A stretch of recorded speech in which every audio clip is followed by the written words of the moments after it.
que hemos considerado muy importantes, desde un punto de vista sociológico, desde un punto de vista de derechos humanos y a partir de la medicina forense. Una de las problemáticas más graves y complejas del país es que miles de personas han sido privadas de su libertad sin que se conozca su paradero, lo que ha generado una profunda crisis social, jurídica y humanitaria. Este conversatorio tiene como objetivo abrir un espacio de reflexión y análisis desde tres perspectivas clave: la sociología, que permite comprender las raíces estructurales del problema y su impacto en el tejido social; los derechos humanos, que articulan la exigencia de justicia, verdad y reparación; y la medicina forense, que desempeña un papel fundamental en la identificación de víctimas y reconstrucción de hechos. A través del diálogo entre especialistas de estas áreas, se busca contribuir a una comprensión más amplia del fenómeno y fomentar acciones que ayuden a enfrentar esta realidad desde el conocimiento y la empatía. Participan en este conversatorio el licenciado en Ciencias Sociales y Ciencias Políticas, Eduardo Eric García Vázquez. El licenciado García Vázquez es licenciado en Ciencia Política por la Universidad Autónoma Metropolitana. Es maestro en Ciencias Sociales y Humanidades, igual por la Universidad Autónoma Metropolitana, Unidad Coajimalpa, en el área de investigación de Filosofía de la Ciencia. Es doctor en Ciencias Sociales y Humanidades por la Universidad Autónoma Metropolitana, Coajimalpa, en el área de investigación, Filosofía de la Ciencia, y tiene un posgrado registrado en el Padrón del Programa Nacional de Posgrados de Calidad, CONACYT. Recibió diploma al mérito universitario en el doctorado en Ciencias Sociales y Humanidades por parte de la Universidad Autónoma Metropolitana. Es miembro del Grupo de Estudio e Investigación en Jóvenes, Procesos Migratorios y Movilidad, parte de las actividades del Seminario de Investigación en Juventud y el Seminario Universitario de Estudios sobre Desplazamiento Interno, Migración, Exilio y Repatriación, del Instituto de Investigaciones Jurídicas de la UNAM. Columnista en el diario digital Todo en Contra. Es miembro del Grupo de Investigación Transversal sobre Biopolítica y Necropolítica por parte de la Universidad Nacional Autónoma de México. El doctor García Vázquez va a ser el responsable de hablarnos sobre el impacto de las desapariciones forzadas en nuestra sociedad. Licenciado García Vázquez, primera pregunta para usted. ¿Cómo entiende usted desde la sociología el fomento de las desapariciones forzadas en México? Bueno, antes que nada, pues muchas gracias y qué gusto ver a las personas interesadas en un tema que es por demás complejo, no es nada sencillo, además es, es algo que además de delicado, que toca muchas fibras, está ocurriendo. Y es muy interesante porque justo ahorita quisiera como situarme para encuadrar mi opinión. Es algo que a todos nos pega de alguna u otra manera. Entonces, creo que en este caso, por ser yo el primero que participa, creo que me tomaría un par de minutos para ubicar de qué estamos hablando, qué es lo que nos convoca a hablar del tema de desaparición forzada, que tiene muchas aristas, pero esto creo que ocurre y viene a colación a causa de un hecho muy puntual que recientemente ocurre en el pasado mes de abril, el 5 de abril, si no mal recuerdo la fecha, que es que por parte de la Comisión de Desaparición Forzada de Naciones Unidas, se activa un protocolo que no había activado en ninguna parte del mundo desde que existe esta comisión en 2010, y que es el llamado artículo 34, el cual establece que después de diversas peticiones de información, de diversos exhortos que hace Naciones Unidas al Estado mexicano para rendir cuentas sobre una situación particular que en su momento se nombraba como generalizada de desaparición forzada, y al no recibir respuestas, establece el artículo 34 que justo señala que en el Estado en México existe una situación generalizada o sistemática de desaparición forzada, lo cual, al ser inédito, nos pone ante la antesala Solamente quería hacer un paréntesis aquí, una disculpa por la cuestión de la lluvia, no sé si ustedes lo están padeciendo, espero que no se vaya la luz, se había ido hace rato, entonces ante cualquier situación espero estar de vuelta pronto, solamente eso. Pero bueno, comentaba que justo eso es lo que nos tiene, nos convoca de alguna manera a retomar con esta urgencia el problema de la desaparición forzada, porque es una situación que no se ha presentado en ningún lado de ninguna de las naciones que están suscritas a estos convenios, a esta convención.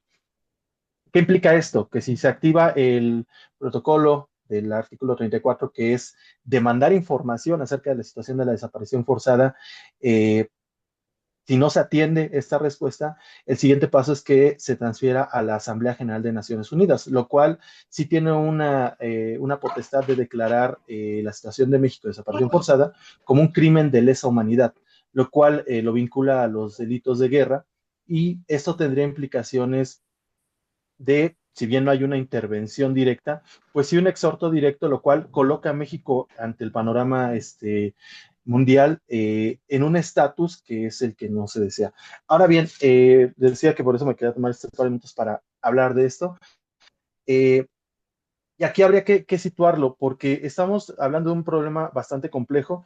Justo ahorita que hacían la presentación de las líneas y los trayectos que uno tiene en los cuales estudia estas cosas, si bien platicando en la preparación se hablaba del enfoque sociológico, podemos hacer esa heurística de separar cuáles son los temas, las líneas, herramientas que nos permiten hablar que algo es sociológico o pueda ser político, que sea propio del derecho. Sin embargo, es un tema complejo.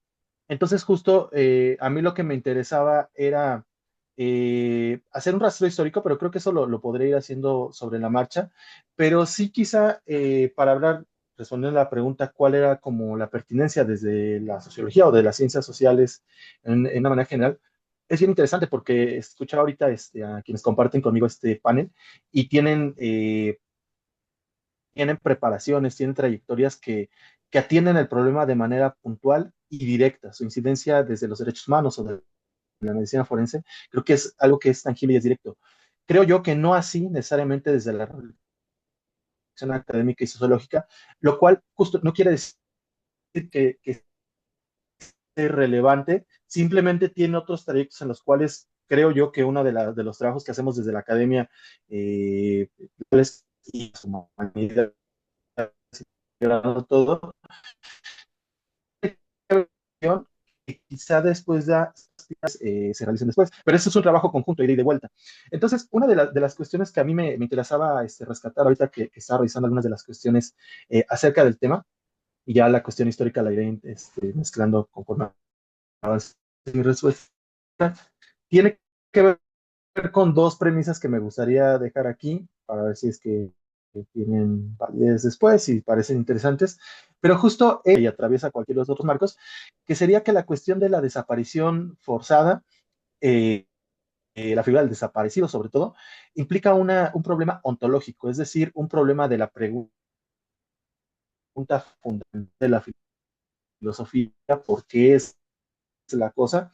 Acerca del jurídicos, están establecidos sobre bases filosóficas, tradiciones culturales que parten de una filosofía y una ontología de la presencia. Es decir, nosotros legislamos, nos relacionamos a partir de lo que encontramos en el mundo, la sensibilidad, nuestros conceptos, pero siempre a partir de aquello que es aprensible, no solamente de manera sensible, sino también a partir de ejercicios intelectuales, pero siempre vemos eso, no tenemos marcos de referencia para tratar con lo que no está.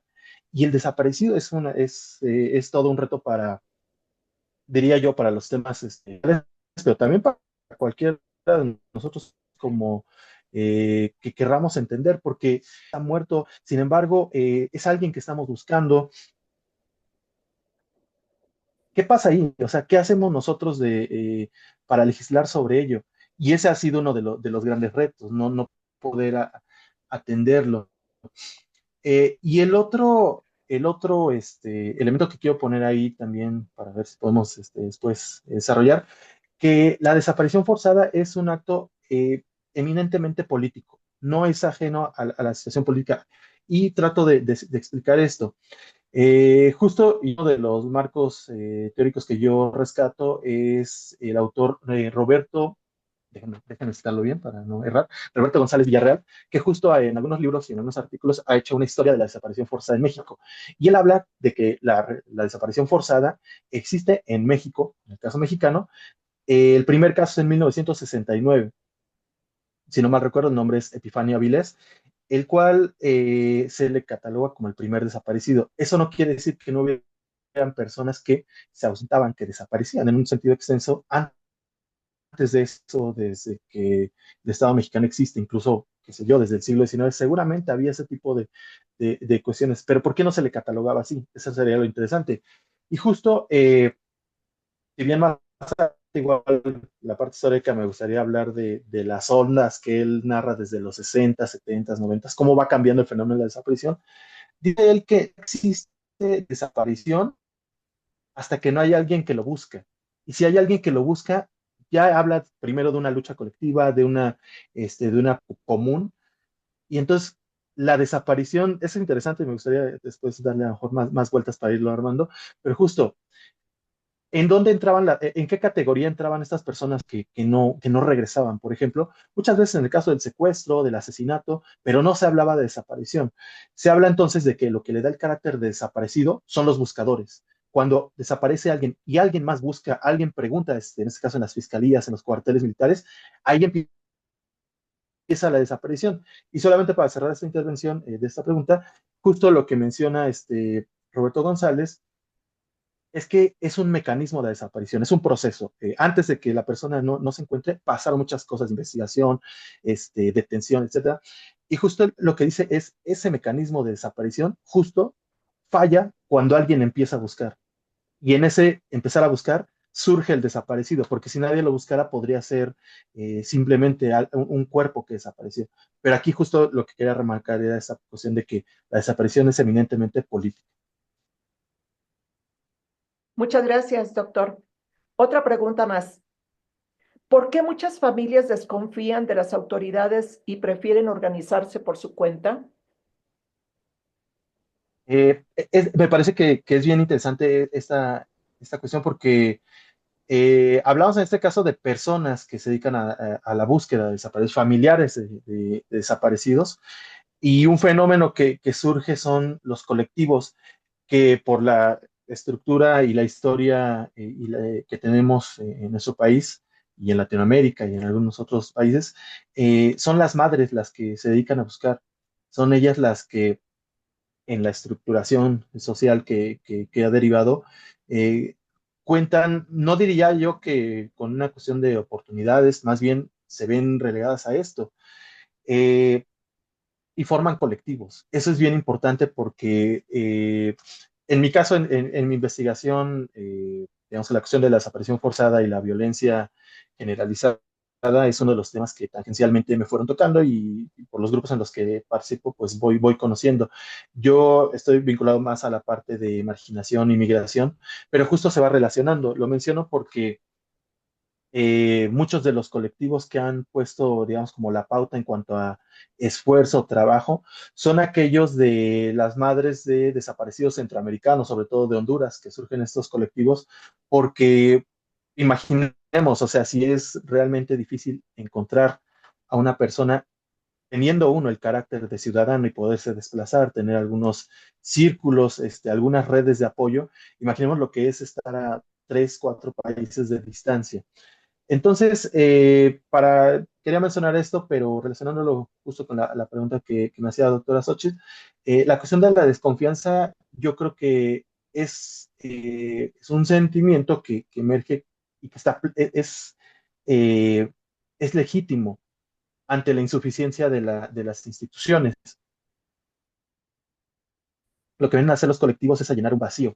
Creo que nadie querría estar en esa situación, sin embargo, se ven orilladas y lo atienden de esa manera. Y de alguna manera se reúnen por esta desconfianza, pero también pensaría a pesar de la desconfianza, porque eh, por más que quisieran no hacerlo, tienen que hacerlo a pesar de esa desconfianza y cubrir este hueco, lo cual pues se termina volviendo un sentimiento generalizado Y algo que valdría la pena mencionar al respecto de los colectivos madres buscadoras y de buscadores en general, eh, y bueno, eso sería quizá una valoración más propia, es que también cuentan quizá con una reserva moral que se ha perdido en muchas luchas. Creo que se han convertido en algunos grupos que a pesar de los embates se mantienen y que la causa en su legitimidad, pues no pierde fuerza y lamentablemente se mantiene porque el fenómeno de la desaparición forzada generalizada y sistemática, como ahora se plantea, pues se mantiene y crece. Muy bien, muchas gracias. Por último, doctor, ¿qué cambios estructurales cree que serían necesarios para enfrentar esta crisis desde lo social? Eh, Bien, justo al ser un problema complejo, pues para pensar en soluciones, tenemos que pensarlo de esa manera, en una cuestión sistémica y además plural, y que así como el proceso es de largo aliento y es complejo, las soluciones seguramente lo son. Sin embargo, aquí hay una cuestión que también retomo de este marco teórico al que me he ceñido, que algo que se menciona,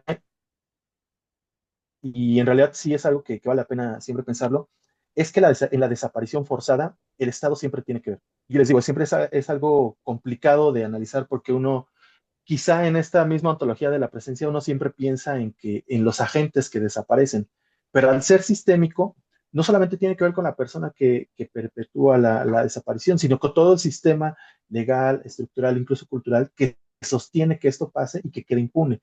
En ese caso, y creo que va de acuerdo en línea con la llamada al artículo 34, que la llamada se le hace al Estado mexicano para que la atienda, lo cual, y eso es bien interesante, no se hizo una acusación de que el Estado desapareciera o tuviera una política de desaparición. Más bien es una cuestión compleja de que la desaparición puede ser, claro, por acción, por omisión, o incluso un término que se empezó a usar aquí, bueno, que se usa más bien, algunos lo empezamos a escuchar más común aquí, que es la quiesencia, que podría ser estas cuestiones de permisividad. Y en ese sentido, pues el Estado tiene la responsabilidad. Entonces, si bien la pregunta es más grande, y justo hablaba de la complejidad en la que estamos, creo que una de las cuestiones en las que habría que apuntar de inicio tiene que ver con la responsabilidad del Estado. Si bien la llama artículo 34 no acusaba al Estado, lo que llama la atención es que la respuesta desde el Ejecutivo sí enunció al Estado. Justo se decía, se tiene información de que en el territorio mexicano existe un fenómeno sistemático y general de desaparición. La respuesta, curiosamente, desde el Ejecutivo, en las conferencias mañaneras, era, nosotros no tenemos una política de Estado. Claro, no se les había acusado de eso, pero ya que lo ponen sobre la mesa, pues justo nos hace darle una vuelta y repensarlo y decir, claro, a final de cuentas el Estado no estamos acusando de que sea el desaparecedor, porque una de las cuestiones que señalaba era que ya no son las desapariciones de los años 70, y eso es claro. En las primeras desapariciones, y algo que era interesante era ver que todos los desaparecidos su desaparición estaba ligada a su actividad política. Y había empezado sobre todo con los grupos guerrilleros que se habían hecho en Guerrero, que después se había hecho la guerrilla urbana con algunos grupos comunistas como la Liga 23 de septiembre, y la desaparición estaba vinculada a eso. Después va cambiando la dinámica, lo que notamos es que hay todo un círculo de delincuencia criminal y organizada, en la cual la desaparición va ligada a eso, pero no tal cual como el Estado lo trata de plantear ahora con otro concepto que al parecer no existe la mayoría de los países o ningún otro, que es la desaparición por particulares, justo para diferenciar que el Estado ya no lo hace. Pero digamos, un concepto más grande, diríamos, el Estado no lo hace directamente, pero con su aquiescencia permite que la desaparición que llaman por particulares, atribuida al crimen organizado, también tiene que ver con todo un fenómeno generalizado. Entonces, quizá en esta pregunta que seguramente retomaré más adelante en algunas intervenciones, la primera sería con la responsabilidad del Estado y quizá lo principal sería el reconocimiento de que existe una crisis forense, perdón, una crisis de desaparición, que está unida a una crisis forense, y esto lo menciono porque justo la CNDH, a cargo de Rosario Piedra, después de que el Ejecutivo enuncia que no tienen una política de esa, cual es claro, no estaba esa acusación. La CNDH dice que no hay una crisis de desaparición en México, lo cual es completamente falso. Y solamente para cerrar con este comentario, además de falso, es un poquito triste de quién viene, porque la madre de Rosario Piedra, la titular de la CNDH actualmente, pues fue Rosario Ibarra de Piedra, quien luchó por la desaparición de su hijo, que está vinculado a la Liga 23 de septiembre. Incluso ella, Rosario, Ibarra de Piedra, ella acudió a las instancias internacionales pidiendo que intervinieran. Aquí tiene que ver muchos juegos políticos, posiblemente se pueden hablar, pero a final de cuentas lo que vemos es una CNDH que debería estar del lado de los ciudadanos, que por afinidad política con el Ejecutivo es que está en el lugar en el que está, y pues termina funcionando como un elemento que legitima la postura del Estado mexicano frente a una lucha que es legítima, es trascendental, y que en ese caso particular pues tiene una línea directa familiar, en el cual su madre es un ícono de la lucha social mexicana, precisamente por la cuestión de la desaparición. Bueno, sería esa. No. Gracias. Muchas gracias, doctor, por su participación. Ahora les quiero presentar a la doctora Andrea Fernández Arciga, de grado académico, tiene un diploma de estudios avanzados por suficiencia investigadora de la Universidad del País Vasco, Euskal Herriko, en España. Título de licenciado en Derecho de la Facultad de Derecho y Ciencias Sociales de la Universidad Michoacana de San Nicolás de Hidalgo. Dentro de sus estudios realizados, tiene estudios de doctorado en Derecho por la Universidad del País Vasco, Euskal Herriko, en España. Maestría en Derecho posterior a especialidad en Derecho Penal. Maestría en Psicología Jurídica y Criminológica en la Universidad del Valle de México, Campus San Rafael.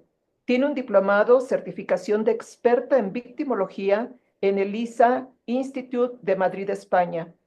Tiene una certificación en el seminario especializado en análisis de contexto y macrocriminalidad en el Instituto de Ciencia Aplicada. Tiene un diplomado en Derechos, aproximaciones para su defensa, de actualización profesional e información jurídica de las Casas de la Cultura Jurídica y la Unidad General del Conocimiento Científico y Derechos Humanos de la Suprema Corte de Justicia de la Nación. Tiene un diplomado sobre juicio de amparo, profesional e información jurídica de las Casas de la Cultura Jurídica y la Unidad General del Conocimiento Científico y Derechos Humanos de la Suprema Corte de Justicia de la Nación. Curso en Psicología Forense, enfocada en la niñez, cursado y aprobado a través de la Plataforma de Actualización Profesional e Información Jurídica de las Casas de la Cultura Jurídica y la Unidad General del Conocimiento Científico y Derechos Humanos de la Suprema Corte de Justicia de la Nación. Tiene diversos cursos autogestivos, jornadas, conferencias, congresos, foros, masterclass, entre otros, de la Suprema Corte de Justicia de la Nación, el Instituto Nacional de Ciencias Penales, LISA Institute Santander Open Academy, entre otras instituciones educativas, y una vasta experiencia laboral como asesora académica, abogada dictaminadora, profesora universitaria, así como prácticas profesionales, prestador del servicio social en la Comisión Estatal de los Derechos Humanos. Buenas tardes, doctora Andrea Fernández. Les tenemos algunas preguntas. ¿Nos puede decir cuál es la diferencia entre desaparición forzada, desaparición y no localización? ¿Hay alguna diferencia entre estas tres frases, entre estas tres palabras? Tiene su micrófono cerrado, doctora. Ok, muy buenas tardes, doctora y compañeros.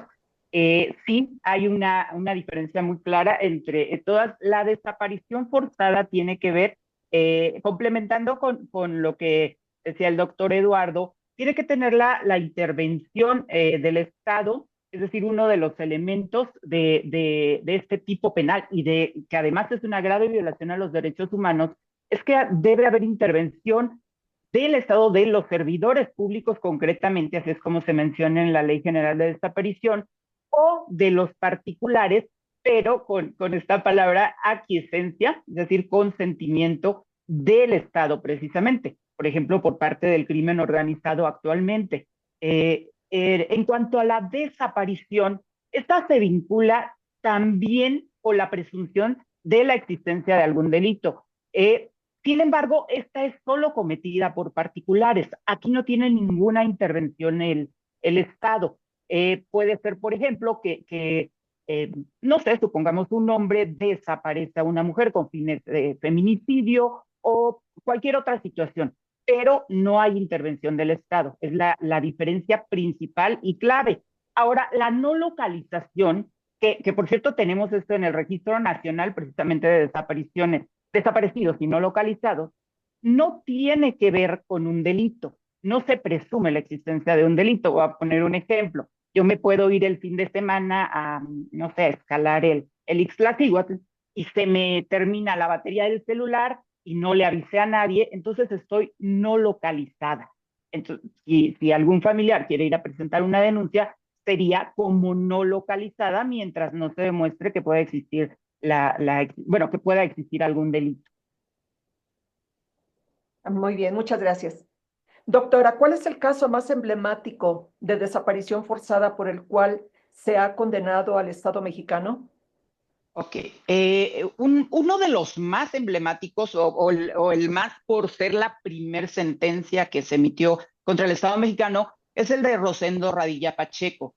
Él fue desaparecido en Guerrero, que forma parte de este contexto de la guerra sucia de los años 60 y 70, que principalmente se dio en Guerrero. Él fue desaparecido en 1976, después de mucha, bueno, total inacción del Estado.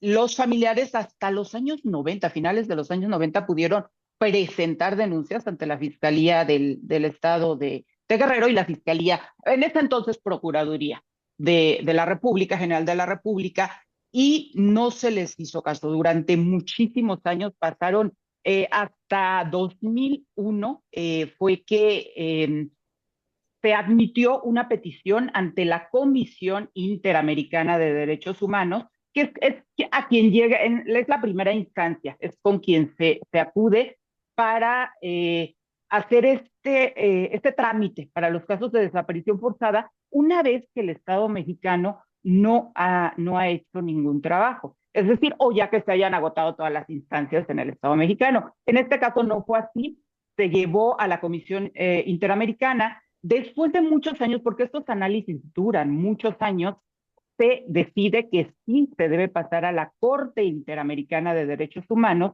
y después de hacer también todo un análisis, finalmente fue en 2009, o sea, estamos hablando de que desapareció en 1976. Hasta 2009 hay una sentencia condenatoria para el Estado mexicano por la desaparición forzada de Rosendo Radilla Pacheco. Por esto es tan emblemática. Y además, de allí surge la recomendación de que se cree la Ley General de Desaparición Forzada, entre otras adecuaciones que se tenía que hacer a toda la legislación interna del país y muchas otras acciones, también como quitar el fuero militar, por ejemplo, de la investigación de las desapariciones. Ahora, hay otro caso muy emblemático, pero en este de Rosendo Radilla Pacheco interviene lo que se conoce como SIT, es decir, el Sistema Interamericano de Derechos Humanos. En el caso de un jovencito, Jonathan Mendoza Berrospe, de Veracruz, eso fue en el contexto de, hubo una serie de detenciones y desapariciones en 2013 en Veracruz, se ordenó con una política de Estado donde detuvieron a cientos de personas, afortunadamente liberaron a la mayoría de ellas, pero hubo y hay todavía muchos desaparecidos, entre ellos Jonathan Mendoza Berrospe. Él, después también de la inacción del Estado, a través de una asociación, se decide que se va a llevar, pero ahora al SUD, es decir, Sistema Universal de Derechos Humanos. Es algo que no se había hecho nunca antes, y a través de la el Comité contra las Desapariciones Forzadas de las Naciones Unidas, se decide admitirlo también y finalmente de la desaparición de 2013 hasta me parece, perdón, el 2021 este comité decide establecer un dictamen en contra del Estado mexicano también, y una serie de recomendaciones que se hacen, pero son los dos casos más emblemáticos por esta situación, porque son las primeras ocasiones en que interviene, por una parte, el sistema interamericano de derechos humanos y por otra parte, el sistema universal de derechos humanos. Muy bien, muy claro. ¿Nos puede hablar sobre las repercusiones e impacto de la impunidad en casos de desaparición forzada? Sí, sí, claro. Bueno, es que la impunidad afecta de muchas maneras. Por ejemplo, a las víctimas indirectas, esta inacción del Estado, es decir, que no se haga nada, que por una parte desaparezcan o ayuden en la desaparición de las personas, de los familiares, de estas víctimas indirectas. Vamos a entender víctimas indirectas como todos los familiares, personas de que tengan alguna relación sentimental, personas que dependan del desaparecido, son las víctimas indirectas.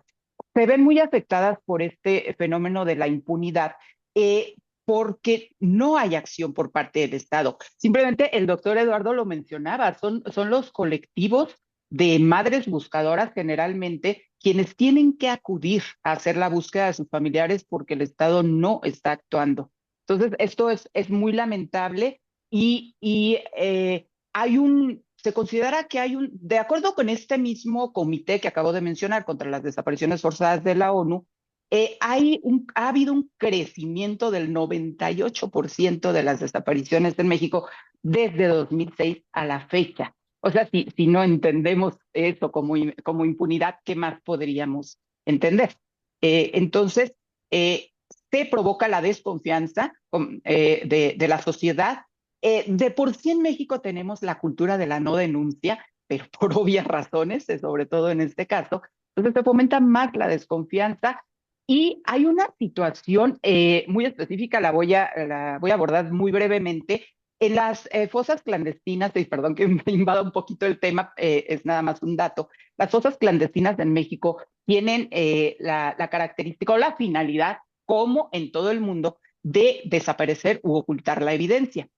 Pero además en México, y solo en México sucede hasta ahora, es hacer alarde de la impunidad. Cuando se hacen las inhumaciones parcialmente o mediante estas llamadas anónimas, se avisa que en tal lugar hay cuerpos inhumados, se está haciendo alarde de a la impunidad que hay en el país por parte, por ejemplo, de la delincuencia organizada, como diciendo, miren lo que podemos hacer porque en México no se hace nada. Es una característica muy particular y lamentable de la situación en México.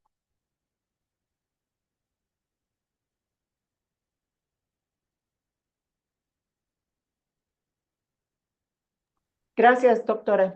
Finalmente, ¿qué nos puede hablar sobre el caso del rancho Izaguirre?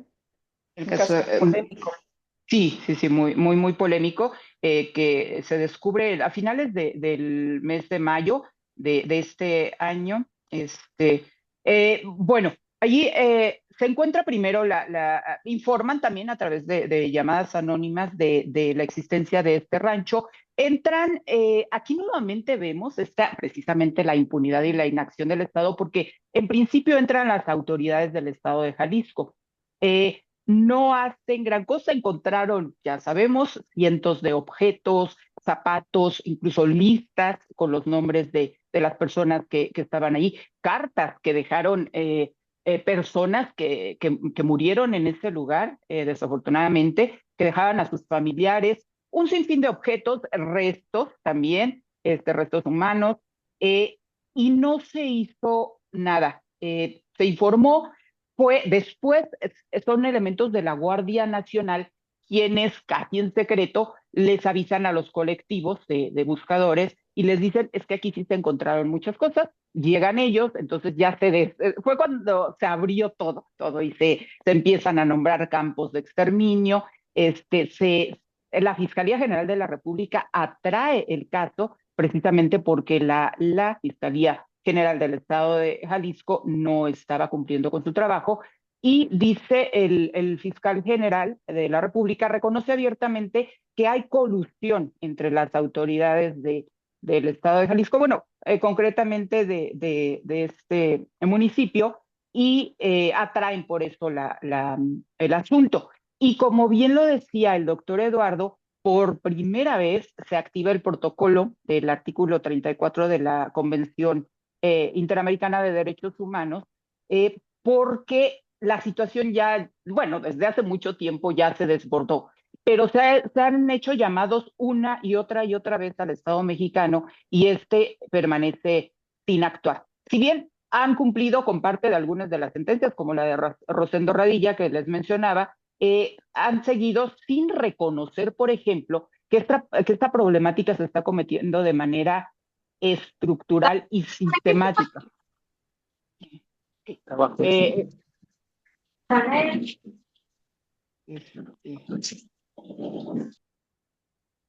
Ya apagó su micro. Perdón, doctor. No, está bien, no se preocupe. Entonces, ¿en qué íbamos? Ok, el Estado mexicano no ha querido reconocer que este es un problema criminal que se está dando de manera sistemática y generalizada. Esto es lo que va a llevar a este comité a activar el Ya no lo protocolo. escuchamos. Yo no. Sí, sí se escucha. Tengo el micrófono. Sí, ya. ¿Ya? Ok. Ya. Sí, gracias. Entonces, sí, está bien. Es lo que va a llevar a este comité a activar el protocolo del artículo 34, porque quieren que el secretario general de las Naciones Unidas, a través de la Asamblea General, precisamente de la misma instancia, atraiga el caso. Ya se pidieron informes al Estado mexicano para que diga todo lo que está sucediendo y que por fin reconozcan la situación. Francamente, no creo que lo hagan. Los especialistas recomiendan incluso que ya el propio Estado mexicano debe acudir a las instancias internacionales, por ejemplo, a la Asamblea General, Amnistía Internacional, para solicitar apoyo. Sin embargo, el hecho de reconocer que es un fenómeno que se está dando de manera sistemática y generalizada equivaldría a pedir la intervención de la Corte Penal Internacional al tratarse de un delito internacional precisamente de lesa humanidad. Es decir, ya no hablaríamos de cualquier delito, que de hecho el Estatuto de Roma, precisamente de la Corte Penal Internacional, lo denomina delito de lesa humanidad. O sea, desaparición forzada es un delito de lesa humanidad a nivel internacional. Sin embargo, el Estado mexicano tendría que reconocer esta situación y eso sería como llamar a la Corte Penal Internacional. Ya estamos hablando de palabras mayores y que sería muy necesario, pero no hay este reconocimiento por parte del Estado. Muchas gracias por su participación, doctora. Ahora tenemos con nosotros el doctor y licenciado Mauricio Cerón Solana. Él tiene la licenciatura como médico cirujano por la Universidad Nacional Autónoma de México, especialista en medicina forense por el Instituto Politécnico Nacional, es maestro en ciencias penales y criminalística, tiene un doctorado en Derecho por parte de la Facultad de Derecho y la Barra Nacional de Abogados. Dentro de su experiencia laboral, es perito médico forense del Instituto de Ciencias Forenses, dependiente del Tribunal Superior de Justicia de la Ciudad de México. Es director y socio fundador y perito de la Consultoría Forense Especializada, director y subdirector de área de la Fiscalía General de la República, académico titular en materia de medicina legal por la Universidad Nacional Autónoma de México, Facultad de Medicina, jefe de la Unidad Departamental de Medicina Legal por el Gobierno de la Ciudad de México, Secretaría de Salud de la Ciudad de México, médico perito en el CEBARESPI, Centro Varonil de Rehabilitación Psicosocial. Dentro de sus logros, ha sido secretario del Consejo Mexicano de Medicina Legal y Forense, exmiembro del Grupo Consultivo del Comité de Monitoreo y Evaluación del Dictamen Médico Psicológico especializado para casos de posible tortura o maltrato por la Fiscalía General de la República. Tiene premio al mejor desempeño académico en especialidad médica en el Instituto Politécnico Nacional. Tiene un reconocimiento otorgado a los médicos legistas por el Procurador General de Justicia del Distrito Federal, el doctor Miguel Ángel Mancera Espinosa, durante su gestión como jefe de la Unidad Departamental de Medicina Legal. Ha publicado por el Colegio Nacional un artículo denominado Identificación antropológica de personas y su ubicación en el campo de las ciencias forenses, en el campo del, en el marco del proceso penal acusatorio y oral en México. Las siguientes preguntas son para usted, doctor Mauricio Cerón. Como médico legista o médico forense, ¿qué opina sobre las desapariciones forzadas?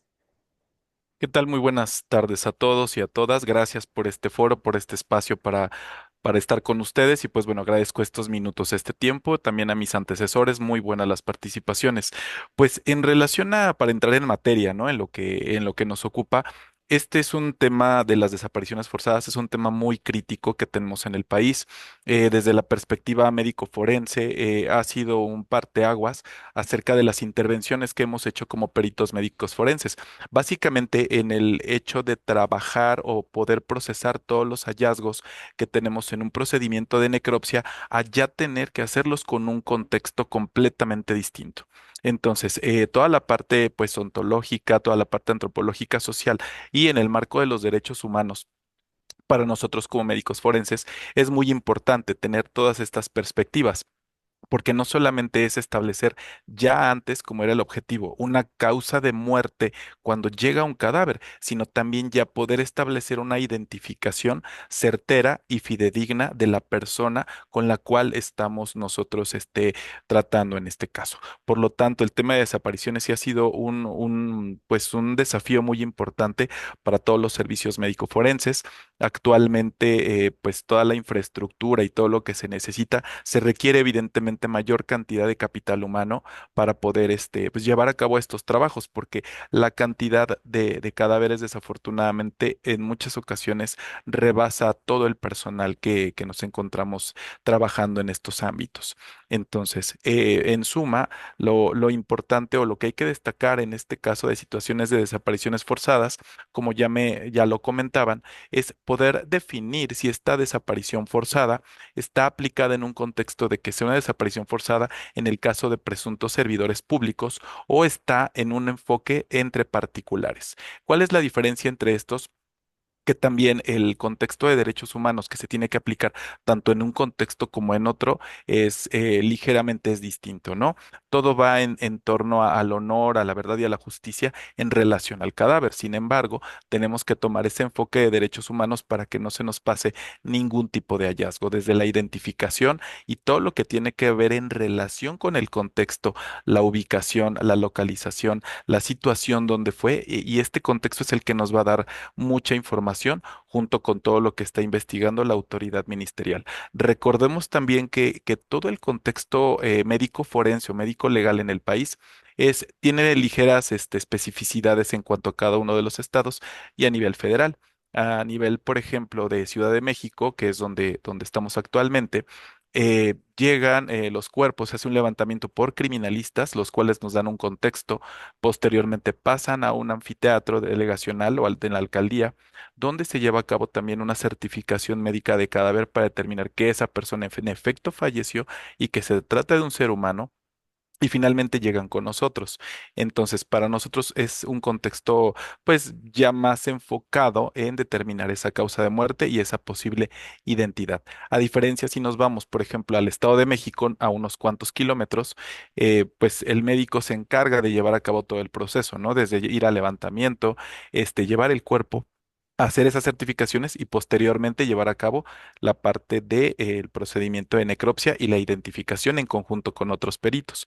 Entonces, cada estado maneja sus procedimientos o sus protocolos de esta manera. Entonces, creo que sería muy importante para este contexto de desaparición establecer los protocolos unificados y que esto sea a través de las instancias federales, ¿no? Que nos den directrices nuevas y novedosas en relación a este contexto y a todo lo que se está viviendo actualmente.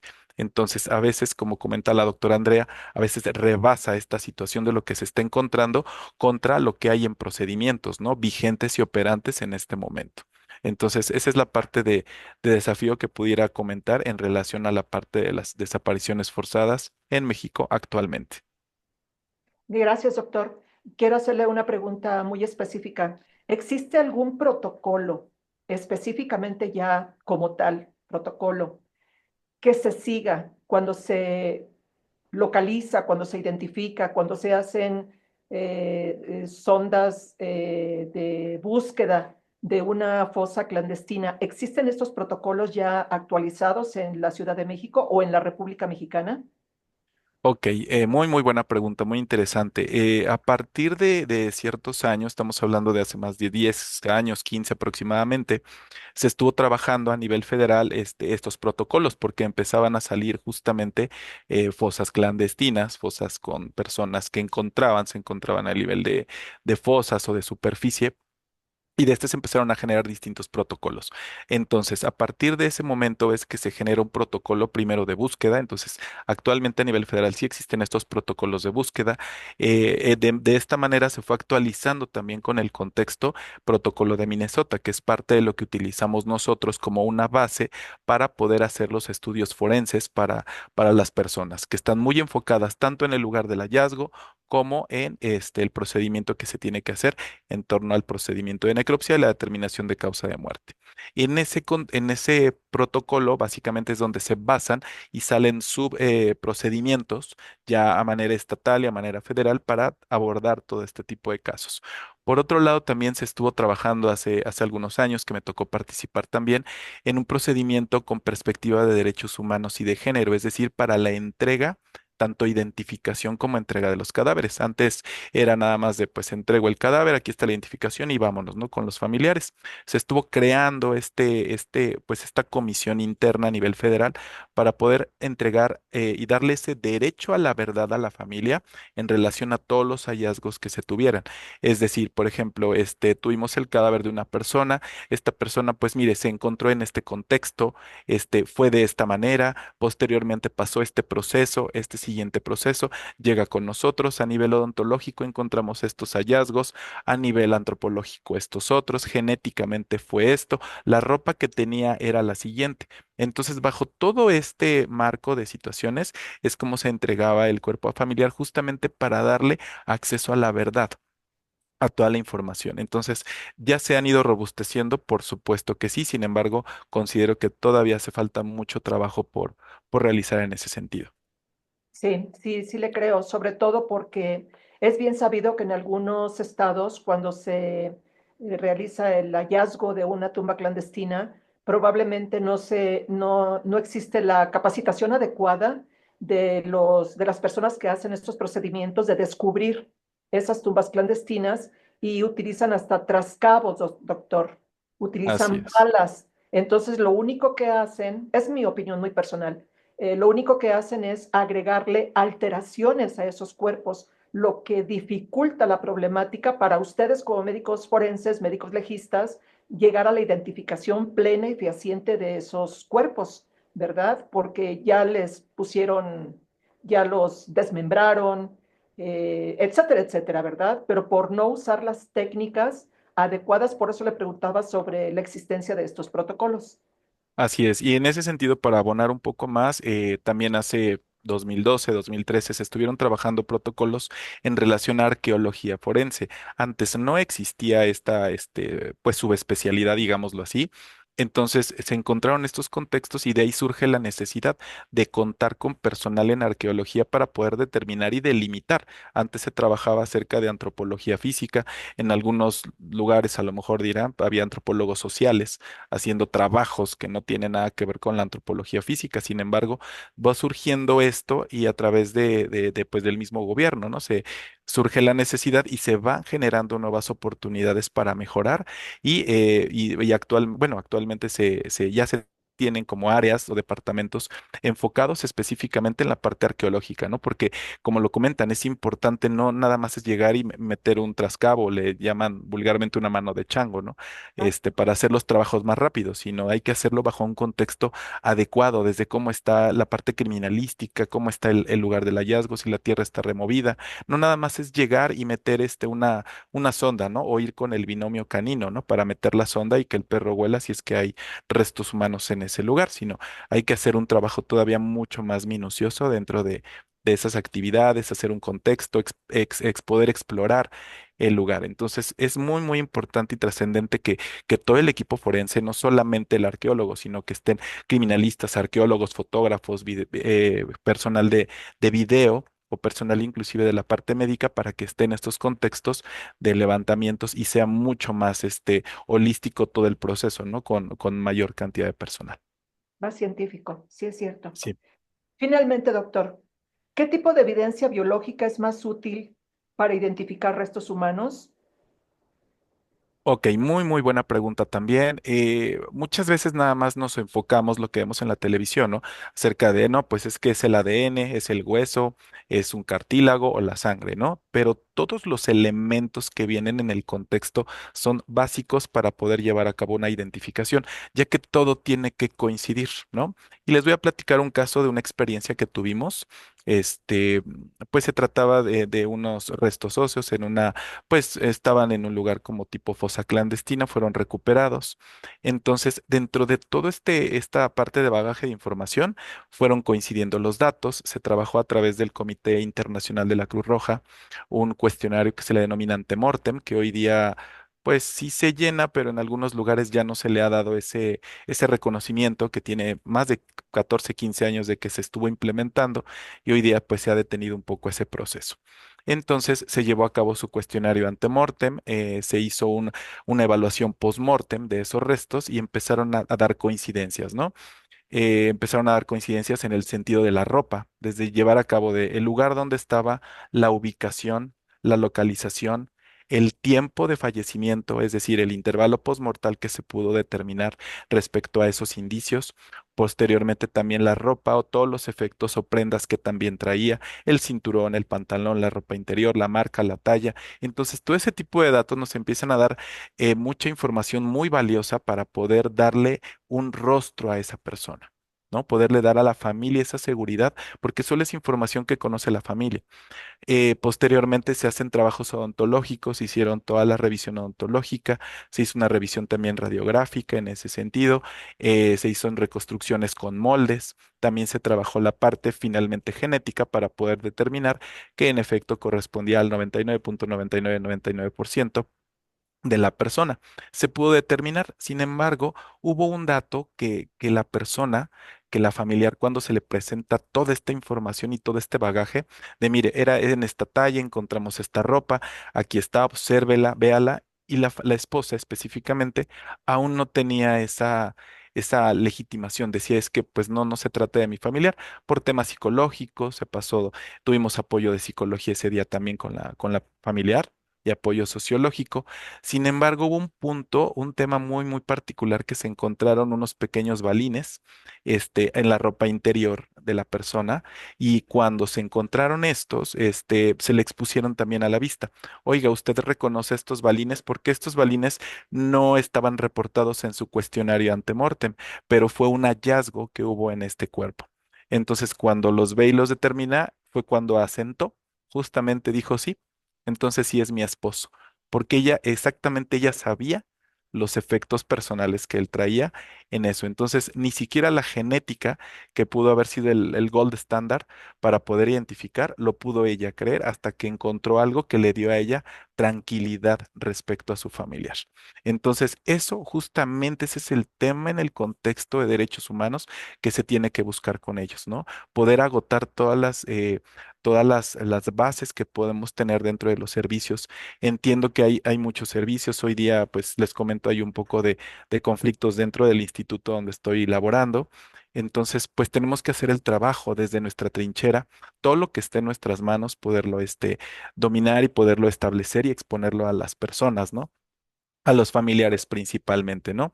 Entonces, poderles explicar, creo que algo que ha sido muy importante es podernos dar esta oportunidad o que como servicio público puedan dar esta oportunidad al familiar de poder explicar qué es lo que pasó. ¿Qué es lo que hubo? ¿Qué es lo que se encontró?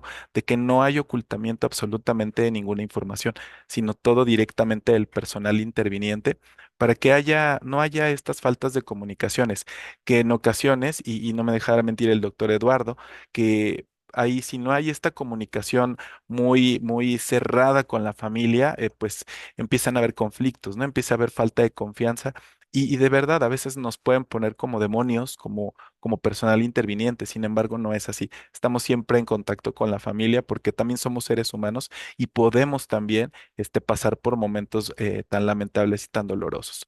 Entonces, en eso creo que todo lo que podemos poner en la parte fría de una investigación forense, porque es muy, muy fría, pero poderlo en una parte lo más cálido posible y poderlo informar a los familiares. Creo que esa es una clave muy importante para hoy día poder establecer esa conexión y retomar esa confianza, ¿no? En lo que estamos trabajando, que es lo que buscamos y que lo hacemos con mucho cariño. El micrófono, doctora, perdón. Sí, perdón. Sobre todo le comentaba que todo suma. Cicatrices, lunares, tatuajes, manchas, nevos, etcétera, etcétera, color de la piel, lo que nosotros conocemos como el Big Four, el gran cuatro, sexo, edad, talla, grupo racial, muy importante para la identificación. Desafortunadamente, en el país no tenemos la cultura de la identificación. Queremos tomar huellas dactilares y la gente desconfía. Queremos tomar un estudio dental y la gente desconfía, pregunta, ¿para qué los querrá?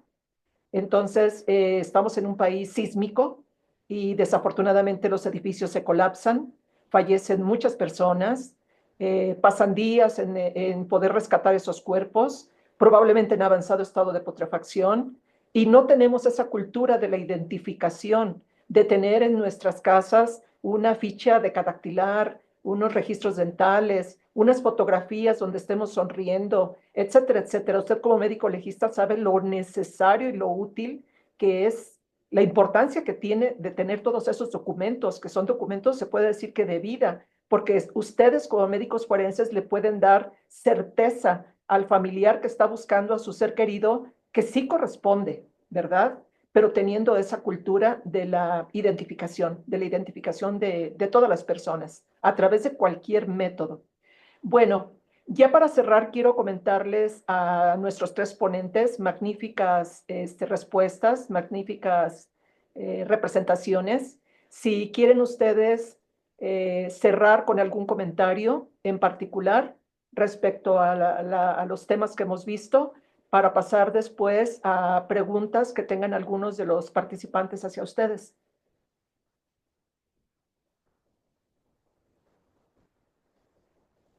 ¿Nadie? Está en el mismo orden. Como usted guste, ¿Sí me escucha? doctor Eduardo, si gusta cerrar con alguna conclusión de su Bueno, ya tema. aprovechando sí, aprovechando que tomé la palabra, eh, pues justo la cuestión aquí es que es muy complicado tener conclusiones.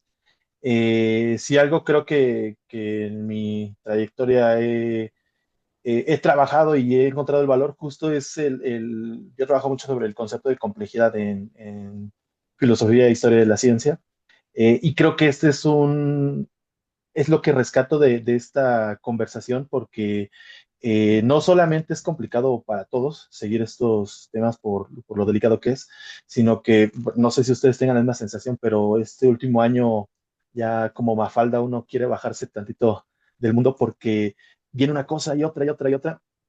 Y creo que esta conversación a mí me agrada mucho, me deja mucho porque justo quizá los que hemos estado en la parte, quizá un poquito hacia la filosofía, hacia la política, nos quedamos en ciertas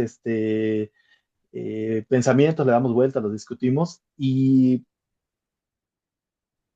terminamos perdiendo como la parte de los detalles, por ejemplo, la parte legal que nos hablaba la doctora, tener bien claro como los acuerdos, los tratados y estas cuestiones jurídicas que son súper finas es bien interesante. Y no se diga la parte médica que pues algunos tratamos de incorporar y entender siempre sin manosear, ¿no?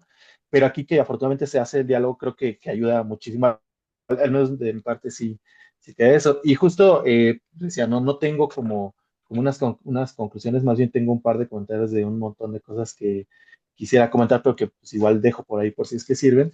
Una de bien importantes que tiene que ver quizá ya analizando desde una perspectiva histórica de la ciencia, sociológica de la ciencia, es rescatar el papel de estos colectivos de buscadoras y buscadores eh, como agentes que aportan a la formación de la ciencia, que no parten justo de una expertise, una especialización, sino que la necesidad de la que los lleva, y encuentran formas que a veces, aunque rudimentarias, aportan. Lo que decía el doctor Mauricio ahorita al final de cómo hay cuestiones que parecen como contingentes o que no están a primera vista, pero es lo que termina dando la respuesta. Y creo que esta perspectiva de tratar de poner atención a todo, de no descartar, es la que también desde la ciencia y las herramientas de la formación logra encontrar esto y se hace todo un círculo que en este caso ante una tragedia se vuelve virtuoso y eso hace que coopere, digamos, esos ejemplos de interdisciplinariedad como que vemos ahí en concreto, ¿no? Que dan gusto a uno que trata de hacer ese tipo de investigaciones, ahí dice, claro, que qué interesante esta parte. Entonces, quiero rescatar justo esta parte de las buscadoras, de los colectivos, como agentes que aportan también al conocimiento científico. Y lo otro que quería plantear, y ya es más bien como a manera de preguntas, por si por ahí ahorita se hace una batería y les quería preguntar al doctor Mauricio, a la doctora Andrea, también desde lo que ustedes consideren esto, ya lo decía, abundaba un poquito la doctora Andrea, pero la importancia de no reconocer el problema o de reconocer o obrarlo, porque justo quizá desde el campo en el que yo estoy, pues vemos que esto es un problema del lenguaje, es una disputa por el lenguaje, por los conceptos, ¿no? ¿Qué implicaciones tiene esto para la práctica? Y eso lo menciono porque vemos diferentes prácticas que van a esto, no solamente, digamos, en donde tratamos de ver la estructura del poder del Ejecutivo, sino que también ha habido problemas en tanto a, por ejemplo, llenar los padrones, ¿no? Desde los estados. Eso, digamos, una parte como cuantitativa, pero que abona también esa parte. También alterar las bases. Esto me refiero sobre todo a una práctica que se presume que justo a partir de la política de seguridad del sexenio anterior, en la cual los niveles de violencia que se medían a partir de las estadísticas de los homicidios, justo se empiezan a bajar y empiezan a brindarse este tipo de resultados. Pero cuando se cruzan con otras bases, se da cuenta que así como bajan los homicidios, suben las desapariciones. Y ahí hay un problema justo de categorización, ¿no? Que me remito otra vez al lenguaje. Y sobre todo porque creo que esto está atravesado, creo que es mi formación como desde la ciencia política que todo el tiempo me está haciendo ver las estructuras institucionales. Hay una frase que a mí me llamó mucho y la había visto sobre todo con la cuestión de la migración que viene de Centroamérica, pero que ahorita la veo aquí, en estas cuestiones de disputas por el lenguaje, que una frase que me sonó mucho del 1 de octubre cuando la presidenta toma posesión, ella lo remitía a la cuestión de las mujeres, una mujer a la titularidad del Ejecutivo, que decía ella, como nos ha enseñado, lo que no se nombra no existe. Y justo es a partir de esa frase que a mí me hace pensar en toda esta cuestión del lenguaje, porque me hace eco con la actitud de no reconocer el problema o minimizarlo. La otra que es una pregunta también que quiero como dejar ahí, quizás si nos pueden dar como su punto de vista al respecto, y ahí sí quiero ser muy sincero, nosotros que a lo mejor no tenemos esta parte tan fina de médica y científica, encontramos que la respuesta que se dio a partir del rancho Izaguirre, que también es todo un temota para buscar muchas cosas, que a algunos nos parece inadecuada, pero lo digo desde mi ignorancia, que es que a partir de este caso se empieza a trabajar, legislar, y se plantea, hay una medida que es la que me da la atención, la cuestión de la curva biométrica. Si es esta una medida que aporta a la situación de la crisis de desaparición, algunos pensamos que hay una inconexión entre una cosa y otra, y a lo mejor ya le metemos elementos donde queremos leer políticamente, pero digamos, pensándolo quizá con criterios desde lo jurídico, desde lo médico, científico, es una medida que para mitigar esta crisis. Gracias.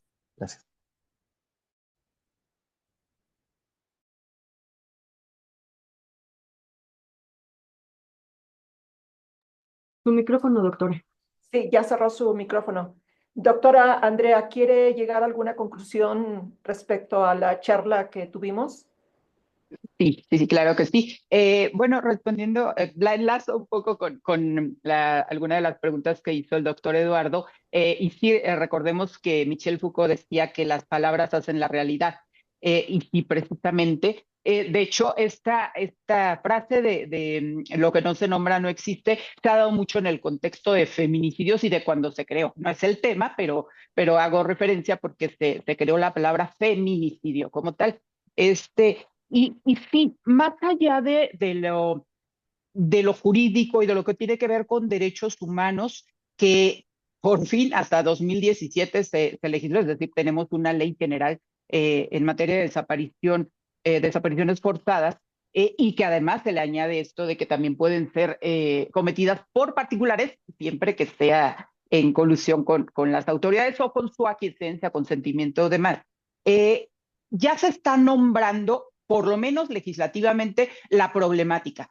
Ahora falta también este reconocimiento de la existencia, del nivel de gravedad que existe por parte del Estado. Es decir, todos sabemos que hay desapariciones forzadas, el Estado lo reconoce, pero lo que no quieren reconocer es que ya se desbordó, que ya estamos sobrepasados, que el tema ya amerita otro tipo de intervención, como lo decía, la intervención internacional, siempre la intervención multidisciplinaria, transdisciplinaria, e interdisciplinaria. Es decir, tenemos que compartir entre todas las profesiones, apoyarnos para lograr mejores resultados. Y entonces nombrarlo también de esta manera, darle sentido. Y aquí quisiera enlazar, porque tengo unas frases de un sociólogo uruguayo, Gabriel Gatti, que a mí me impactaron muchísimo y que incluyen también esto de nombrar la problemática. Uno de ellos es, y sin ninguna lógica, la ausencia se convierte en presencia. Eso es desaparición forzada. Otra, es un estado nuevo del ser, ni vivo ni muerto, una no persona, algo que no se sabe ni si existe. Eso es desaparición forzada. Otro, el por último, eso mismo es desaparecer, un atentado a la lógica. Y entonces tenemos que visibilizar no solo a las víctimas de desaparición forzada, sino a las víctimas indirectas que también están viviendo toda esta situación. Sí, claro. Muchas gracias, doctora. Doctor Mauricio, ¿quiere cerrar con algún comentario? Claro que sí, ya lo comentaban el doctor Eduardo, la doctora Andrea, justamente considero que a manera de conclusión, de cierre de todo esto es reiterar que haya comunicación entre todas las áreas, Ministerio Público, criminalistas, médicos, especialistas en las áreas para poder tener mejor definición de toda la intervención que se tiene, ¿no? Para llevar a cabo una mejor confianza. Ahora, esta comunicación tiene que establecerse bien con los familiares, con las víctimas indirectas, con aquellos que están buscando, porque esa es la manera en la cual puede haber un acompañamiento real y verdadero, no nada más de estamos trabajando, sino realmente comentar, oiga, su familiar y ver esa parte de acompañamiento. Ellos tienen mucha información muy valiosa. Si ellos necesitan el derecho de que haya otra persona médico o un espejo de todo el personal que está a nivel de servicio público, se puede hacer, se tiene que hacer y es un derecho que también se tiene, ¿no? De tener orientadores también, personal que le llaman para victimal, personal victimal en todas las especialidades para que se valide y se pueda dar confianza en relación a los hallazgos que puede haber dentro de todo esto. Entonces, creo que es importante retomar el punto de la comunicación, fortalecer eso y sobre todo la confianza con la gente. No tenemos que ir caminando de la mano, no nada más es de, pues ya este es mi área, y ya terminé lo mío, ¿no? Sino toda esa parte. Y veo por ahí dentro de las cosas también un tema de que me llamó mucho la atención una de las preguntas acerca de lo que de cómo está del tema de protocolos, ¿no? Adelantamos un poquito. Sí es importante llevar a cabo la homologación de protocolos, pero esto forzosamente requiere recursos. Entonces, se tiene que tener una partida especial tanto para llevar a cabo ese tipo de recursos. Las licencias de CODIS, que es para el material genético, poderlo comparar, se tienen que pagar. Se tienen que renovar esas licencias. Si no, no tiene caso que yo esté tomando genética aquí y genética en todos lados, pero si no tengo una base de datos que me ayude a compararla, no me va a funcionar de nada. Entonces, se tiene que renovar todo esto y son servicios que no son económicos, no son económicos, pero pues considero que toda esta crisis puede ser atendida, ¿no? A través de recursos, se tiene que poner una partida y evidentemente homologar estos criterios, ¿no? Para ver que lo que yo estoy haciendo aquí lo está haciendo Aguascalientes, lo está haciendo Baja California, lo está haciendo Tamaulipas. Y de esta manera poder compartir toda esa información, ¿no? No nada más es de trabajo en el instituto, entonces yo sí tengo recursos, ¿no? Trabajo yo en Chiapas y estoy trabajando en un panteón. O sea, no tiene que ser exactamente lo mismo que estemos en todos lados, porque son personas, no hay personas de primera ni de segunda. Todos somos iguales y a cualquiera nos puede pasar. Entonces, adelantando un poquito a la pregunta de Jorge Marín, muchas gracias. Creo que se tiene que hacer esto y evidentemente hace falta infraestructura, por supuesto. Esto es de reconocerse, pero pues créanme que al menos mucha de la gente con la que trato, que conocemos y que estamos con el día a día, codo a codo, hay gente muy, muy valiosa, un poco tal vez frustrada y deprimida porque a veces no se reconoce ese buen trabajo y al contrario, a veces hay ataques, ¿no? Hay ataques en que, ay, no lo están haciendo, pero créanme que mucha de la gente está muy preparada, es gente igual humana como todos, vamos al súper, comemos, dormimos y nos preocupamos por todo esto, pero buscamos siempre ese granito de arena, poderlo aportar para darle tranquilidad. Para mí, cada persona que hago es ponerle el 100% de toda mi paciencia, mi conocimiento, de todo lo que yo puedo hacer para darle tranquilidad a esa familia. Para mí, mi estándar no es de llegué a una causa de muerte, sí, ese es mi estándar en número, pero para mí es que la familia se vaya tranquila con los resultados y con esa confianza de lo que estamos obteniendo en cuanto a información. Si personalmente yo veo que hay un asunto que es complicado, yo sí me acerco a ellos. No hay procedimiento, pero yo me acerco a ellos para explicarles justamente, fíjese, encontré esto en su familiar, no se preocupe, ya no se estrese, no hubo un homicidio, fue un tema de enfermedad general y la gente se va tranquila. Pero se le explica el por qué y qué se encontró, ¿no? Y que está escrutinio de quien sea que lo pueda volver a revisar. Pero la gente y las víctimas indirectas se van tranquilas.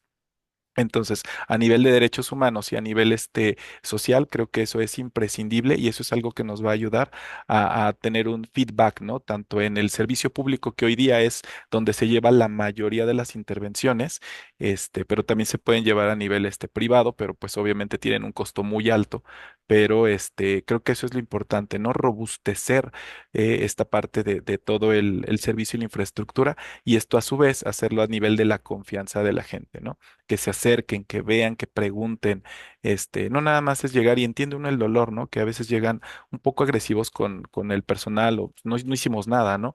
O el tiempo a veces, pero yo les explico, a veces saben que de una disculpa tenemos mucha carga de trabajo, pero trabajamos con todo el respeto a su familia para hacerlo de esa manera y sobre todo para darle los resultados y la tranquilidad a usted. ¿No? Igual, si pasa alguna situación al revés, que llega alguien por alguna enfermedad general, que aparentemente, pues trae unos moretones, y es que estaba enfermo, y encontramos otros datos, o me mandan un cadáver de una mujer, y este cadáver yo encuentro que trae datos de, oigan, trae moretones aquí que no se ven y trae otras cosas, esto a mí me parece un dato de posible feminicidio, lo escalamos a ese momento, lo escalamos a esos niveles de protocolo, ¿no? A hacer y a buscar otros hallazgos adicionales y poderlos informar. También a los familiares saben que estoy encontrando esto es algo serio, revisen, investiguen, vean, ¿no? Porque para justamente darles ese confort, esa tranquilidad, que no es información sencilla de dar, no la es, en efecto no la es, pero el tener la verdad nos ayuda a tranquilizar mucho y a tomar mejores decisiones como familiares o como víctimas indirectas, desde esta perspectiva, claro. Sí, muchas Gracias. gracias. Ahora pasamos por el tiempo, algunas preguntas, algunas dudas que tienen los participantes.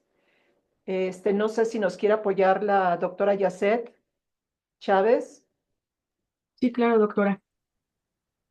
Muchas gracias por la participación de los ponentes. Gracias, doctora, nuestra directora general de la Oficina de Investigación e Identidad Humana. Gracias a los participantes. Em, Antes de comenzar con las preguntas, en el momento que estaba checando el número de participantes y la procedencia de los participantes, me he dado cuenta que tenemos muchos alumnos. de diferentes instituciones, de diferentes escuelas, de diferentes licenciaturas, y espero que esta plática, si dudaban de la profesión o vaya, lo que están estudiando, que les haya quedado un poco más clara, sobre todo si están yendo hacia el área de las ciencias forenses. Bien, después de esto, les comento, bueno, les hago la formulación de la pregunta. Liliana Quintero pregunta: buenas tardes, doctores. Mi pregunta es, ¿desaparición forzada es un sinónimo de secuestro? De no ser así, ¿cuál es la diferencia?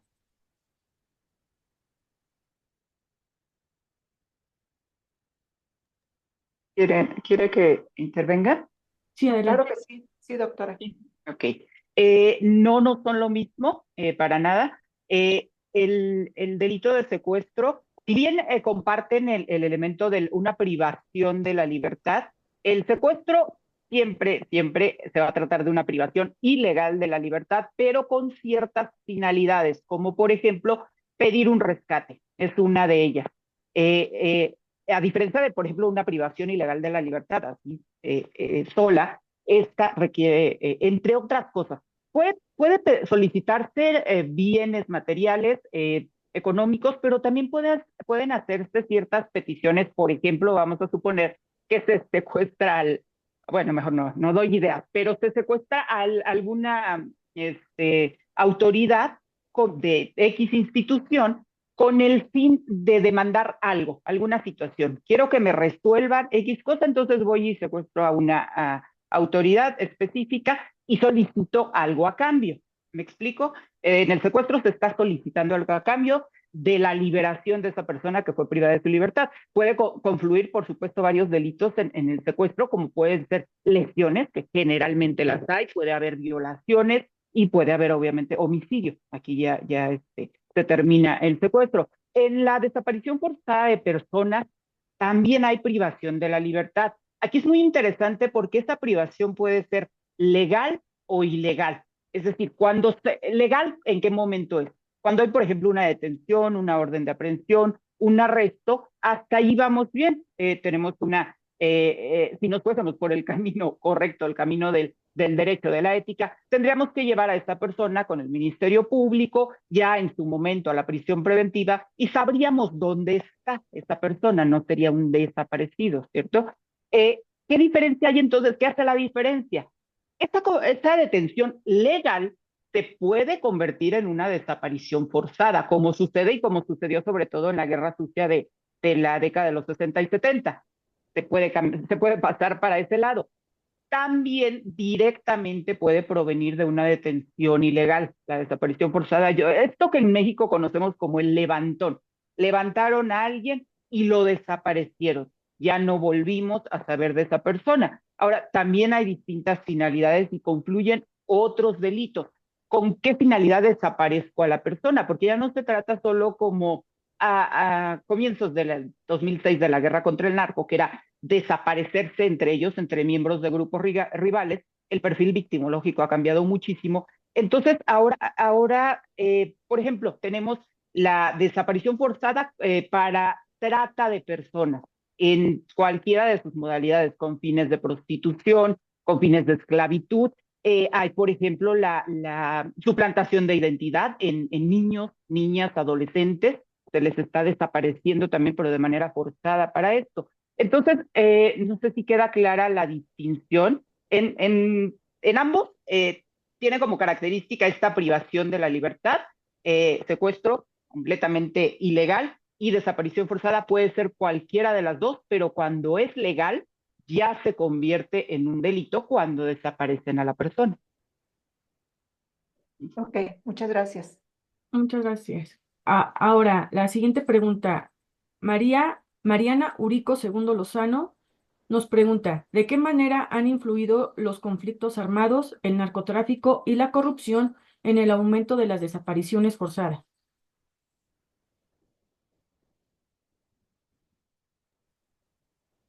Bueno, igual puedo tratar de responder esa pregunta, que justo, porque es de una de las cosas que quería extenderme, en esa parte de cómo tratamos de segmentar, tipificar, conceptualizar la desaparición forzada. Justo mencionaba hace rato que es un problema propio de lo que mencionaba la doctora Andrea del periodo llamado como Guerra Sucia, que es este periodo, pues, es un fenómeno mundial que cobra esta forma en México a partir de la creación de de la DFS, que era como esa agencia de información que estaba atendiendo los problemas de la época desde la perspectiva del Estado y pensémoslo en el caso mexicano, pues de un aliado geopolítico de Estados Unidos, que era combatir el crecimiento del comunismo, sobre todo por los problemas que en Centroamérica, bueno, en el Caribe, en Cuba, desde la revolución, después la revolución en Nicaragua también. Entonces era como una cuestión como inminente, ¿no? No de embalde, pues es en toda la parte sureste a donde van las guerrillas. Entonces, digamos, esta cuestión que aparte era bastante paranoica, genera esta agencia encargada de inteligencia para investigar y después de investigar, pues, tratar de aplacar cualquier mínimo gesto de comunismo que pudiera haber en cuestiones muy duras, como por ejemplo, recientemente también salían reportajes sobre los llamados vuelos de la muerte, ¿no? Era esa, este mecanismo para desaparecer a algunos de los opositores y arrojar los cuerpos de ese avión.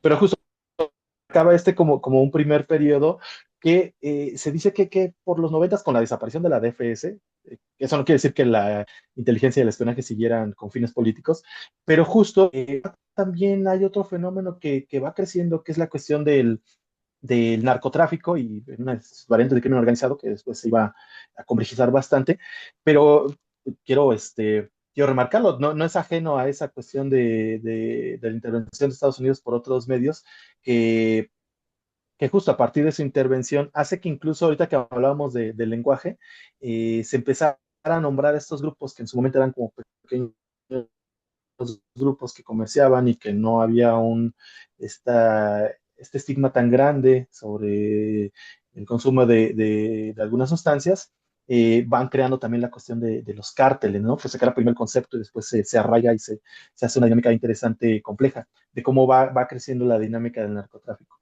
Entonces, justo estos dos fenómenos van a la par por cuestiones incluso políticas, administrativas, se señala como el fin de la guerra sucia con el inicio de la guerra de los noventas, no olviden también que tiene que ver con la cuestión del sistema económico. Pero justo esta primera etapa de desaparición que tenía que ver con la actividad política de cada una de las personas que eran desaparecidas, se empieza a combinar. Y justo hay un intermedio bastante duro, pero que es muy visible de ver que también empieza a surgir la desaparición, ya no por fines políticos, sino por todas aquellas personas que de alguna manera le son útiles a este mercado, a estos negocios ilícitos que lo veíamos, por ejemplo, también cambia geográficamente. Del sur cambia, por ejemplo, a las maquilas del norte, ¿no? Con las muertas de Juárez. Algunas de ellas, pues, se encontraban los cuerpos y entendemos que ahí, por ejemplo, dentro de las categorías que daba la doctora, pues entra en otra categoría que no sería la de las personas que no se da con su paradero, que va hacia otros circuitos del crimen organizado como la trata de blancas y posteriormente, pues eso se generaliza justo con el auge del crimen organizado y es muy clara el hecho a partir de la declarada guerra contra el narcotráfico, ¿no? Entonces, justo este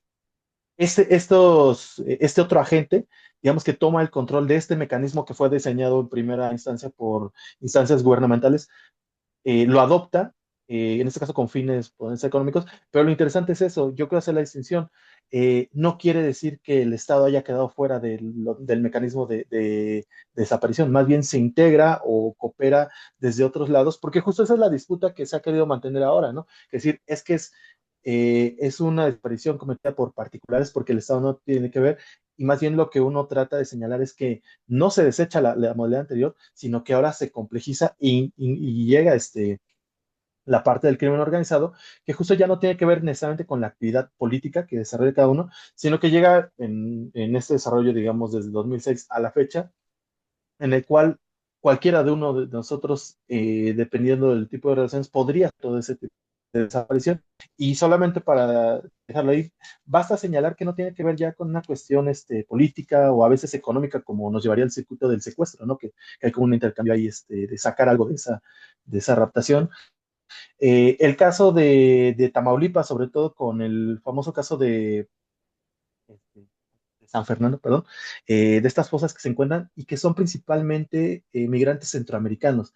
Ahí le da toda otra dimensión porque justo ya eh, nos hace ver que está arraigado incluso en el capital que se busca extraer de las personas más desposeídas, es decir, aquel que ya no puede ofrecer ni siquiera un rescate, se opta por tener su vida y para muchos fines, desde leva para integrar al crimen organizado, o para ciertas prácticas bastante duras de narrar, solamente para dejarlo ahí como una recomendación quizá para los chicos. No es una lectura fácil, pero creo que es una lectura bastante interesante el trabajo que hace la periodista Marcela Turati, en particular en el caso de San Fernando, en Tamaulipas, pero ella creo que ha dado muchas pistas de cómo el periodismo también, eso qué bueno que me vino a la mente, porque cómo el periodismo también ha sido un agente que ayuda en ese caso a las investigaciones y sobre todo a la búsqueda de la verdad, que es algo que hay que tener siempre en cuenta a partir de la búsqueda de las personas. Gracias. Muchas gracias, doctor. Vamos a hacer una última pregunta por el tiempo. Sí, bien. Jorge Marín pregunta al doctor Mauricio Cerón. Al homologar protocolos en materia de recuperación y procesos de identificación, ¿qué tan favorable puede ser para dar solución a la crisis forense, ya que desafortunadamente la mayoría de las instancias responsables de esta tarea no cuentan con el tiempo, infraestructura y recurso humano? Bien, pues ya lo hemos comentado, palabras o minutos anteriores respecto a esta. Es importante hacer la homologación de todos estos criterios o protocolos para seguir. Efectivamente, sí hay protocolos internacionales, ¿no? Protocolo de Minnesota que realmente o recientemente fue actualizado y que este pueda ponerse en un contexto. Y contestando también la respuesta de Lupita Ojeda, refiere que si en algún momento van a bajar las cifras. Derivado de que haya buenas políticas públicas enfocadas en digamos, en la satisfacción de las víctimas indirectas para poder mejorar el trato con ellos y obviamente dando recurso, evidentemente van a tener que bajar ellas. Pero mientras no haya políticas públicas genuinas o que haya a lo mejor algunos institutos que son alces blancos que se abren para nada más dar el bombo y el platillo, pero que no tengan una parte con un objetivo dirigido a las familias, que sea real, que sea auténtico, pues va a seguir esto de la misma manera, ¿no? Porque no nos estaríamos dando abasto con el capital humano que somos actualmente. Hoy día habemos en todo el país no más de 400 médicos legistas o forenses especializados. Entonces, para todo el país es muy poco personal y para todas las instancias. Hay muchos médicos generales habilitados, entonces pues eso genera pues una parte de pérdida, digámoslo así, de elementos o de la especialización en ello, ¿no? Hay gente que es muy avesada, pero pues no, desafortunadamente no tuvo esa formación como tal. Entonces, sí es favorable para dar solución a la crisis forense, pero lo comento nuevamente, es a través de buenas políticas públicas enfocadas realmente en una parte social de derechos humanos y de preocupación por atender el proceso. Entendemos que hay muchas cosas por mejorar, por supuesto que las hay, pero lo primero es saber y hacer un paso hacia atrás. ¿Dónde estoy? Y aceptar lo que todos tenemos como falencias, ¿no? Como carencias, poder aceptar eso, tomar y de ahí partir, ¿no? Creo que eso sería lo importante y partir todos, no solamente las instancias, sino familiares, víctimas indirectas, organismos de derechos y la misma estructura gubernamental junto con todo el equipo que se forma, marchar para adelante. Creo que eso sería respuesta para ambas. Mu- Muchas gracias, doctor. Finalmente, doctora Yacet. Sí, gracias. A las demás preguntas nos quedaron pocas para contestar. Se les hará llegar a los ponentes para que por correo les demos una respuesta. Sin embargo, me parece prudente rescatar de las que han quedado en el tintero para respuestas posteriores, esta que señala Yoali Díaz Sánchez. ¿Por qué?